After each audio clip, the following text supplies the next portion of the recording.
Bo Bikes Bama, Tim Hudson's Home Run Derby, Jason Duffner's Celebrity Golf Classic.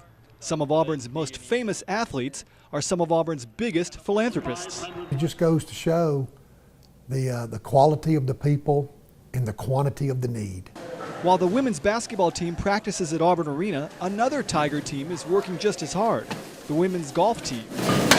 It's part of a program called Blessings in a Backpack. It's been kind of a dream of mine and my wife's to get involved in the community some way. Every week, nearly 800 bags are filled with food and delivered to 4 Lee County elementary schools. So students who qualify for free and reduced price lunches during the week will have healthy snacks on the weekend. So, without the help of the university and the student athletes to help us pack those bags, I'm not sure, where we'd be without them. I think that our team enjoys giving back. It's like, I don't know, it's what we do, and it's especially nice during the holiday season.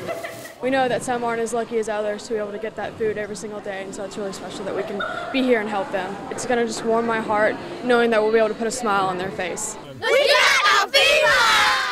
In the summer, the Jason Duffner Foundation provides food for the Boys and Girls Clubs of Greater Lee County. We gon' be open like us. And it means a lot to have the support of the community. Organizations like the Hunger Solutions Initiative and the Duffner Foundation and others in the community really make a difference in the lives of many of our families. One of those families is Cecilia Pugh's. 5 of her 6 children are part of the Boys and Girls Club. It came to a point that I really needed that backpack, and it benefited us a lot. I was able to get my children through the weekend with those lunches. That's the great thing. Those are the stories you want to hear. Those are the people that you want to be able to help. This summer, Auburn's athletics department joined the fight. The idea to put hunger at the top of the list began 6 years ago, when athletic director Jay Jacobs and his wife Angie began opening their home to foster children. There was a scripture that really spoke to me, and it's from Luke 12, verse 48, that says, "To whom much is given, much will be required." And we took that to mean the blessings that we've been given are not for our use alone, and that with just the desire that's been planted in both our hearts to help those who can't speak up for themselves. Becoming a foster parent just opened up an entirely new world for me. 15 minutes from right here in this home are families that are struggling, that can't make ends meet. And the basic necessity of food is one of them. Our student athletes, when you ask them, what do you want to be remembered as, they want to have a legacy of giving back, being empathetic toward others, and being compassionate toward others. Dr. Harriet Giles directs Auburn's Hunger Solutions Institute.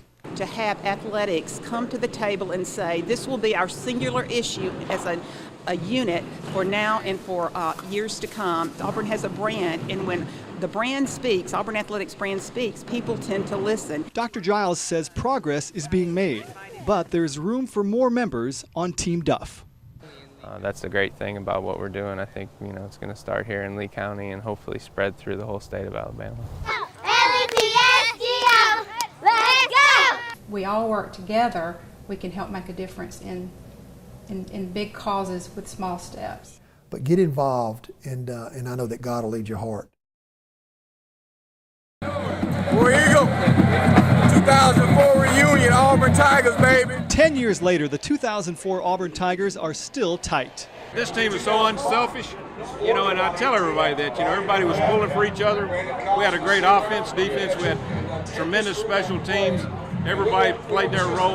We never had one problem all year long. It was just the coaches did an outstanding job. It was just a fun time to be around all these guys. Brett Edmonds. We played together, we practiced hard, and we really just kind of had fun out there as a team. We held each other to a very high standard, and there's no real secret to it, just hard work and trusted each other. It was one of the most unselfish teams I ever played on, and the chemistry, man, and the love we had for each other. Everybody wanted to see everybody do good. And I think that's what propelled us to the undefeated season. Undefeated, But uncrowned, despite going 13-0 and winning the Sugar Bowl, the 2004 SEC champions were left out of the BCS National Championship game. I know Dallas and our team in the country better than us, including USC and Oklahoma. It's just unbelievable that a undefeated SEC team is not going to play for the national championship. So, I mean, it's definitely disappointing, but, you know, we did what we could do. And when you've won 13-0, you should be national champion. There's no doubt about it. I mean, there's no reason not to, because we've done all we could do. We beat more top 10 teams than anybody. You got the national championship from the Tuberville family. All right. While Auburn watched Southern Cal and Oklahoma play for the title, the outcry from SEC country was so loud, calls for a 4-team college football playoff could no longer be ignored. I think most people realize that the system, something was flawed, and it took a while to get a playoff system in, but it's in now, and you saw after that year, if a team went undefeated in the SEC, they were going to get into the championship game. And head coach Tommy Tuberville. No, there wasn't a lot of talk about a playoff system until 2004, and you know, there hadn't been an SEC team left out, and so we changed the landscape of all college football. We're excited about the future of college football and see what the playoff brings to us. A decade after their dominance, the hard-fighting soldiers can celebrate, knowing they've helped earn a victory for college football fans. 2 years after that sack attack, Tommy Jackson played in the NFL for the Kansas City Chiefs. His quarterback, Brody Croyle. I always talk junk. I used to always just laugh at him, talk about, yeah, we're still sacking you. The motivation for Auburn's inspired performance that day, good old-fashioned bulletin board material. I think one of their offensive linemen, I think he was a center or something, I think he made comments about we wouldn't be able to get to the quarterback, something to the effect that I wouldn't be able to, sack Brody. And when I put my hands on Brody Croyle to smash him and then to go look back at that center that made that comment, you got your quarterback sacked. TJ played 3 years in the league. I think playing pro football helped me build my purpose for why I found out why I'm really here. And that's to truly help young men to develop in terms of becoming men, husbands, fathers, and finding something to do with their lives. For Tommy Jackson, that process begins with education. I think it would be important, or it would behoove young people to realize that getting a college degree is the actual opportunity, not the opportunity to go pro.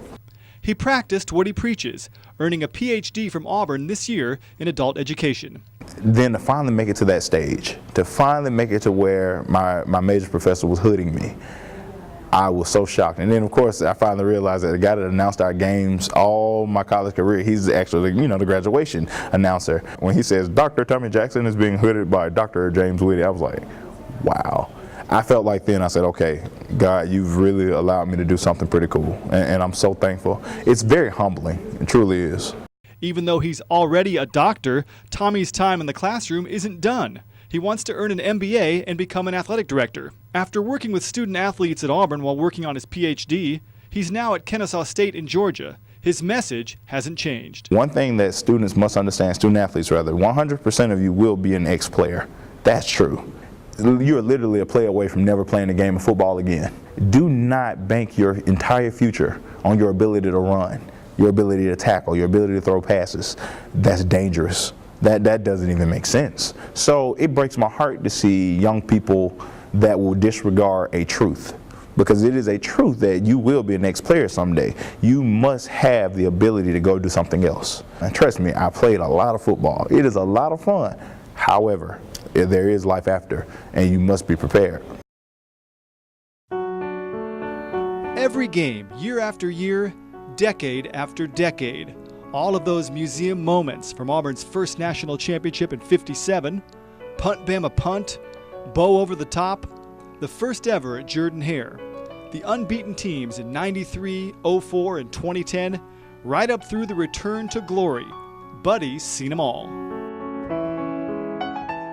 It started my freshman year in 1957, halfway through the season, when I was a water boy on the football team, and it's covered part of 58 football seasons over 7 decades. The undefeated season was ended with arch rival Alabama. There's no doubt about it. Here's the proof.